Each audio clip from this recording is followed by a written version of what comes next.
Salve galerinha do YouTube, tudo bem com vocês? Diego Benício na voz.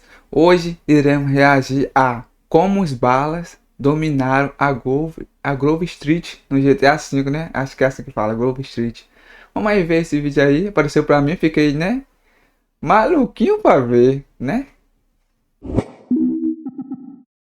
Você zerou o GTA San Andreas e depois jogou o GTA V, com certeza você ficou confuso quando chegou na Grove Street e viu tudo dominado pelos balas, né? Afinal, essa era a casa da Grove Street Families, o território do CJ, Switch, Ryder, Big Smoke, não, Big Smoke não, que ele não fazia parte da Grove, né? E agora, os balas dentro do GTA V dominaram todo o local e o jogo em si não deixa uma explicação clara do que aconteceu. Na verdade, ele deixa diversas pistas espalhadas ao longo da campanha principal que dão indícios do que de fato pode ainda acontecido. Com isso em mente, hoje eu vou trazer um vídeo contando toda essa lore por detrás dos Families versus os balas, além de explicar como os balas tomaram esse território no final de toda a parada. Então você que curte o canal, já aperta pra hypar esse vídeo, porque esse vídeo deu muito trampo, e já clica no botão do like também pra dar aquela moral e aquela fortalecida, e bora começar. A verdade é que essa treta de gangue é muito mais antiga e profunda do que parece. Hoje a gente vai voltar mais ou menos ali pros anos 60 pra entender como nasceram os Families e os balas, por que eles são rivais e como que essa guerra atravessou gerações, com no final tendo a queda dos Families, o retorno triunfal em 92, que é ali na época de GTA San Andreas,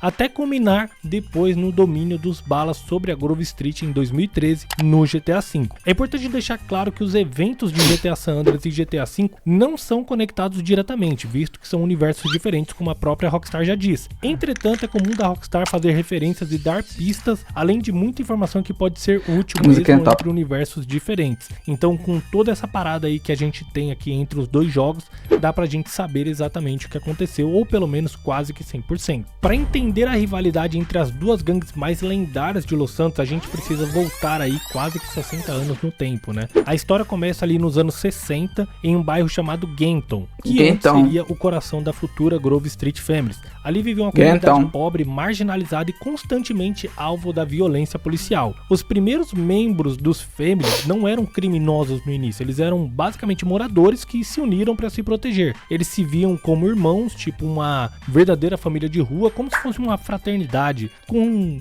valores de respeito e proteção. E foi desse sentimento que saiu o nome da gangue, os The Families, que aí seria depois evoluído para as divisões, né, como a que a gente mais conhece, que é a Grove Street Families. É importante deixar claro que o nome da gangue é The Families e que Grove Street Families é a divisão dos Families que dominavam o bairro chamado Grove Street, ou a rua chamada Grove Street, enfim. Mas ao mesmo tempo que nascia a gangue The Families, focada em respeito, proteção e cuidar ali do bairro, do outro lado da cidade nascia algo completamente diferente. Nos anos 70, com o colapso de algumas outras gangues antigas, surgiu uma nova facção em Inglewood, os Balas, e eles, ao contrário dos Families, não tinham o mesmo senso de comunidade. Eles só viam o poder e o dinheiro como prioridade, e aproveitando ali toda a treta que teve entre outras gangues, os Balas se expandiram rápido e adotaram uma abordagem muito mais violenta e oportunista. Os símbolos deles era a cor roxa e começou a colocar muito medo nas ruas de Los Santos. Com o passar dos anos, as duas gangues foram crescendo e especialmente ali nos anos 80, a guerra entre essas duas gangues se intensificou muito. Enquanto os Families tentavam manter uma imagem de resistência comunitária ou algo mais nesse estilo, os balas se jogaram de cabeça no tráfico de drogas, principalmente o crack, que estava começando a se espalhar muito rápido pelos Estados Unidos. Como resultado disso, os balas enriqueceram rapidamente, eles tinham mais armas, mais soldados, mais membros, influências. Enquanto isso, a Grove Street se recusava a se envolver com drogas pesadas, como é deixado claro ao longo de diversos diálogos durante a campanha do GTA San Andreas. O Switch, irmão mais velho do CJ, queria manter a gangue limpa, poderia cometer outros crimes e tal, mas não o tráfico de drogas, porque isso afetaria o bairro, e o bairro era a base da Grove Street Families, né? Era proteger a comunidade. Porém, essa escolha deixou a Grove Street de certa forma vulnerável, porque os balas estavam crescendo e comprando tudo e todos, inclusive policiais corruptos. Além disso, o dinheiro fácil e o poder começaram a atrair os jovens das ruas, né? Os caras que não faziam parte da gangue começaram a se tornar membros dos balas com a promessa de ganhar muito dinheiro, e até mesmo membros da Grove Street abandonaram os Families e se juntaram aos balas, seduzidos pela promessa de riqueza e respeito instantâneo, e outros simplesmente pelos vícios, né? Ficaram viciados ali, e aí, até como a gente consegue ver em uma das cenas do GTA San Andreas, alguns deles começam a trabalhar pros balas somente para conseguir ter drogas para sustentar o vício. E foi nesse período que a Grove Street começou a se fragmentar, as facções internas aumentaram e a falta de unidade, né, e respeito e etc. abriu espaço para traições e disputas internas. O ápice da queda da Grove Street eu acho que foi ali em 1987 com o assassinato do Brian Johnson, o irmão mais novo do CJ e do Sweet. O crime abalou toda a Grove Street e rumores diziam que os balas estavam por detrás disso, mas sem provas meio que eles não podiam fazer nada. Essa tragédia quebrou a gangue por dentro e o CJ, devastado ali, cansado das brigas internas e tal, decidiu abandonar Los Santos e se mudar para Liberty City para tentar recomeçar. A saída dele pelos membros da gangue foi vista como um ato de covardia por alguns, porém para membros tipo menores ali, tipo que estão na base da gangue, também foi visto como o fim da esperança. E enquanto a Grove Street se desmoronava, os balas meio que aproveitaram o momento, já que eles estavam com dinheiros, armas e conexões do tráfico, e expandiram o território deles, dominando regiões que antes eram dos Families e também da Grove Street. A ausência do CJ abriu o caminho meio que definitivo para o declínio da gangue. Não porque o CJ já era um cara incrível em 1987, mas sim por causa da sensação de abandono que outros membros sentiram com a saída dele. Anos depois, no início da campanha de GTA San Andreas, já em 1992, o CJ volta para Los Santos depois de receber a notícia da morte da mãe dele, a Beverly Johnson, que foi assassinado em um ataque muito provavelmente orquestrado pelos balas, só que até então eles não tinham provas, né? Quando o CJ retorna para Los Santos, o cenário é de devastação. A Grove Street basicamente é uma sombra do que ela já tinha sido, os balas agora dominam todas as ruas basicamente, a polícia é corrupta e serve aos balas, já que os balas estão pagando, e a moral da gangue dos Families está em ruínas, tá lá embaixo. E é deixado claro também que a mãe do CJ não é a única integrante dos Families que tinha morrido recentemente quando o CJ chega. Durante a primeira missão, o Sweet mostra a realidade da gangue pro CJ, que haviam diversos mortos que estavam enterrados ali no mesmo cemitério e como a gangue estava extremamente fraca. What, apart from your mother being dead? Things are going real bad. Here, let me show you running, man. Tony's buried over there. Little devil over there. And big devil over there. Man, it's just crazy. Everybody blasts on food first, then ask questions second. Após algumas discussões e desentendimentos, o CJ se junta novamente com o Sweet e começa a reconstruir os Families a partir da Grove Street Families. Ele recruta novos membros, busca alianças e começa uma guerra de retomada de território. Essa fase do GTA San Andreas é meio que o auge da guerra. Invasões de quarteirões, tiroteios intensos, vinganças, mas por trás de tudo ainda tinha algo mais grave. Não era apenas os balas que estavam derrubando a Grove Street. Dois dos antigos amigos do CJ, que eram o Ryder e o Big Smoke, traíram a Grove. Os dois se aliaram aos balas e à polícia corrupta, que no caso era Crash, acelerando a destruição da gangue por dentro. Após a missão Sabre Verde, o CJ descobre a verdade sobre o Ryder e o Big Smoke e é enviado para fora da cidade. Morando em San Fierro e depois em Las Venturas, o CJ ele faz conexões incríveis e começa a trabalhar com pessoas que dariam para ele força o suficiente para depois voltar a Los Santos e retirar o irmão dele quadrado é fora, né, velho? É importante deixar claro que o CJ ele não retorna pelos filhos, ele não retorna pela gangue em si, pois nem ele mesmo acreditava mais na gangue e no sentimento que foi o que criou ela, que era de proteção à comunidade. Porém, quando ele vai tirar o Sweet da prisão, o Sweet deixa claro que ele vai ir cuidar do bairro e das suas raízes e reerguer a gangue, como é possível ver nessa cutscene. What's up, bro? Qual é, irmão? Hey, what's up, man? E aí? What you doing, bro? I'm alright, man. Hey, man, we off to our new spot. We got a mansion, sweet. We've been putting in work, and shit is going well. We got a stake in the casino. We got some insane shit in Fierro. We get into the rap game. Hey, man, let me get you some new clothes. Come on. New clothes? Nigga, what the fuck is this bullshit? What you mean, man? What's mine is yours, and you know that. You never did get it, did you, Carl? I need to go check on things in the hood. Man, that's the problem. You always a perpetrator, running from what's real. Hey, man, shit's fucked up there. You don't want to be in the hood. No, that's exactly where I want to be. What you done for our hood? Man, what the hood done for me? Always dragging me down. Ever since I got out the hood, shit been cracking. I gotta go. That's everybody's dream to get out the hood. Man, you sound just like Smoke right now.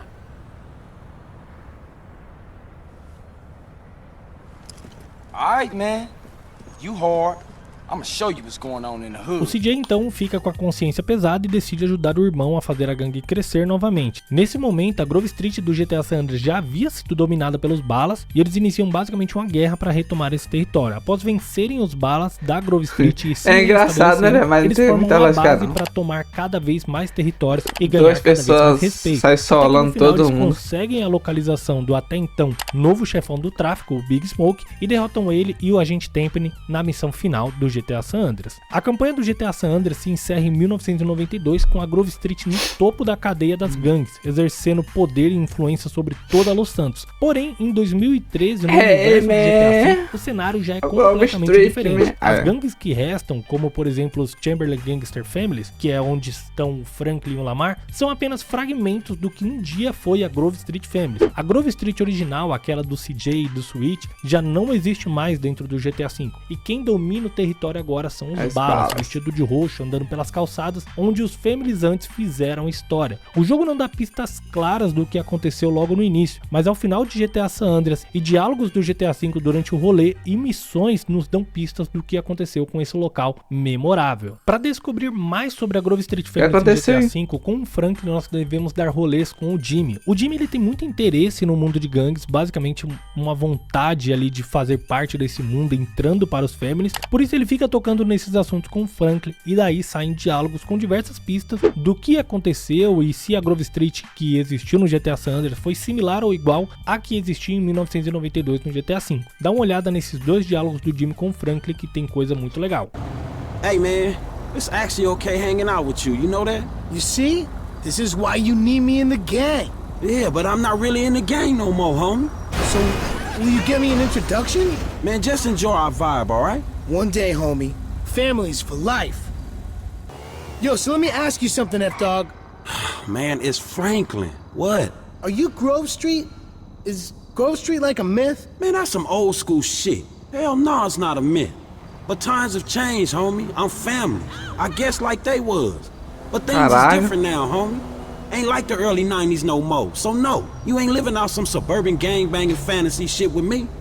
Só com esses dois diálogos, principalmente na parte em que o Jimmy se refere a Grove Street como um mito, podemos ter certeza que eles estavam falando da Grove Street Families, principalmente quando o Franklin fala que aquilo foi no início dos anos 90. E o fato deles se referirem a Grove Street como um mito provavelmente se deve à história que falei agora há pouco, né, com a queda da gangue e o retorno esmagador sobre os balas e a polícia corrupta em 1992. Isso deve ter ficado marcado como a maior reviravolta do mundo gangster, fazendo a história da Grove Street Family passar entre gerações como se fosse uma lenda ou um mito, algo tão incrível que chega até no ouvido de pessoas que não são de fato do mundo das gangues, como o Jimmy, por exemplo, que basicamente é um filhinho de papai mal criado e inútil. Então meio que é impossível eles estarem se referindo a uma Grove Street que não seja a Grove Street que a gente viveu em 1992 com o GTA San Andreas. Após os rolês com o Jimmy, nós também podemos sair com o Lamar e escutar outras referências. Hey, anything flared up with the ballers lately? Nah, nothing, homie. These old wounds. Always will be. It's a lot of dead homies on both sides. Shit, I might have moved, nigga, but I ain't forgot that shit. See, they stay on their side, we né? stay on ours. When the families come together, though, it might be some trouble. Nigga, maybe you can unite everyone under the banner. You know, Generation Old Beast been dropped on the word of King Lamar. Man, they more than a generation old, homie. But we'll see, though. Nah, actually, fuck that, man. The ballers can look after themselves. Nigga, ain't nothing gonna stop them niggas from wanting your ass dead. Além dessa referência que tem o do Lamar conversando com o Franklin, não temos mais referências claras durante os rolês, não tem um fechamento, uma conclusão. Porém, no final da missão Safari na Quebrada, eu acho que começa a vir a conclusão final. Se você terminar essa missão com o Franklin e o Lamar, porque você pode terminar de diversas formas, você pode terminar tipo com o Trevor e o Lamar, você pode somente com o Franklin, mas se você finalizar com o Franklin e o Lamar especificamente fugindo de carro ou algo do tipo, eles darão pistas muito fortes do que aconteceu em 1992 até 2013, que é quando se passa o game. Durante a conversa no final dessa missão, eles chegam a afirmar que os antigos líderes da Grove Street agora vivem em outro lugar, levando vida de empresários em algum lugar no subúrbio, com caminhonetes e algo do tipo, e que agora estão no mundo de gangues. Dá só uma olhada. Hey, you know Grove Street used to be family hood. Grove Street family? Man, long time ago. Man, what happened to them dudes? Shit, I don't know. É a Grove Could be Street, dead. man. Shit, or could be CEOs by now. Or probably living in some Vou ter que suburbs somewhere lançar o driving Grove SUVs Street, and man. shit, you know, soccer moms and shit, coaching little league football team. Yeah, the suburban flight, huh? Probably so. That's gonna be Essa me da and you Grove one day, Street dog. Families, If we man. lucky, man, shit, at the moment, it looks like we gonna end up the other direction. E isso bate perfeitamente com o final de GTA San Andreas, porque após derrotar o Temperley na missão final do GTA San Andreas, o CJ ele é um homem extremamente poderoso e cheio de conexões, sendo agora também empresário do rapper Mad Dog. E como o CJ já havia deixado claro algumas vezes durante a campanha, ele não se importava tanto assim com a gangue ou com a Grove Street, ele só queria o melhor para ele e a família dele. Então não é difícil imaginar que após um tempo vivendo bem, ganhando uma grana de empresário, mostrando cassinos e etc, ele tenha convencido o Switch, que era o irmão mais resistente, né, era o cara que tinha o maior senso de comunidade, que foi o que criou os Families naquela época de 1960. Eu acho que não foi difícil ele convencer, depois de um tempo, o Switch a deixar esse mundo de gangues para trás. De 1992 a 2013 são 21 anos. Considerando que o Switch era o irmão mais velho, a idade do Switch pode ter pesado muito na decisão, fazendo com que líderes como CJ, Switch, entre outros, sei lá, deixassem a gerência da Grove Street Families antes de 2013. E como visto anteriormente em GTA San Andreas, sem liderança firme, sem união e um propósito muito forte, a Grove Street, sem os caras conhecidos como lendas, foi perdendo força rapidamente. Isso porque desde a sua criação, os Balas já têm uma operação mais forte e mais ampla, focada em poder, influência sobre homens, mulheres que querem crescer rapidamente no crime, e nesse momento os Balas, com seu império já consolidado, só esperaram os líderes da Grove Street abandonarem a gangue ou o local para dominar o bairro, que um dia foi a base de todos os Families. No final das contas, os Balas não dominaram a Grove Street só com armas, né? Não foi só no tiroteio. Os Balas dominaram a Grove Street com uma estratégia que recrutava membros com mais facilidade, membros dispostos a tudo por dinheiro e poder. Eles esperaram a decadência natural dos Families depois que os líderes lendários envelheceram e foram embora, e simplesmente assumiram o território sem muita dificuldade, pois a força da Grove Street não estava na estrutura em si, estava nos líderes que conseguiam manter todos fortes, mesmo sem serem tão sujos quanto os Balas, enquanto a estrutura dos Balas era focada em dinheiro e poder, e isso trazia muito mais membros e força para eles. Basicamente o que começou como uma guerra de ideais nos anos 60 e 70 terminou em silêncio no século 21, e hoje em GTA V a Grove Street é basicamente só um endereço, um lembrete de quem viveu aquela época, que era um símbolo de um tempo em que Los Santos tinha heróis de verde enfrentando o Império Roxo e criaram uma Ela lenda que durou família, man. gerações. É a Eu Grove não sei o que Street vocês Families. acham de tudo que eu acabei de falar aqui, mas se Da você hora. discorda ou tem algo a acrescentar, deixa aqui nos comentários pra gente trocar uma ideia sobre esse assunto. E pra você que curte vídeos nesse estilo abordando a lore ou histórias ocultas dentro do GTA V ou de Da outras hora. GTAs, você precisa conhecer a história oculta do FIB versus o IAA dentro do GTA V. É algo que passa despercebido pra muita gente, mas que influencia demais na narrativa, muito mais do que você imagina. Clicando aqui ao lado da seta amarela, você vê esse vídeo que, mano, tá muito bom e também deu um baita trampo. E agradeço já de antemão a todos que assistiram até aqui. Um abração e a gente se vê no próximo vídeo. Fui! Videozinho top, hein, galera? Videozinho top pra caramba. Gostei desse vídeo aí, mano. Vídeo topzão.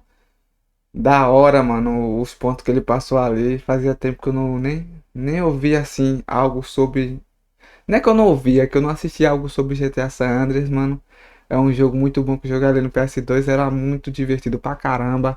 Tinha como jogar com seu amigo, jogar sozinho. Fazer uns cortes malucos, sair atirando, pulando várias paradas de avião. Porra, era foda, mano. Que época boa do caramba, mano. Pra mim, GTA San Andreas, Black, God of War, Resident Evil, acho que é o jogo mais top assim do PS2, né? Dragon Ball, Naruto ali, jogo top pra caralho. Relíquia, mano. Se você gostou do videozão, quer que eu reaja a outro vídeo aí, mano. Relíquia igual esse aí. Então, deixa no comentário. Deixa o likezão, se inscreva no canal. Tamo junto. É nóis. Falou, fui!